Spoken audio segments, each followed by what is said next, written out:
হিমসাগর পশ্চিমবঙ্গের একটি বিখ্যাত আম।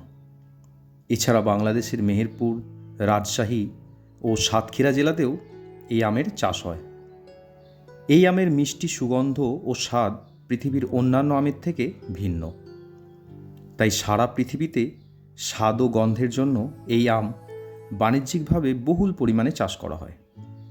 হিমসাগর আম এতই জনপ্রিয় যে এই আমকে আমের রাজাও বলা হয়।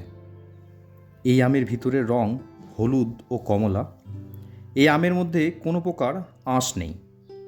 হিমসাগর আম জুন মাসে পাকতে শুরু করে এবং জুনের শেষের দিকে পূর্ণ বাজারজাত করা হয়।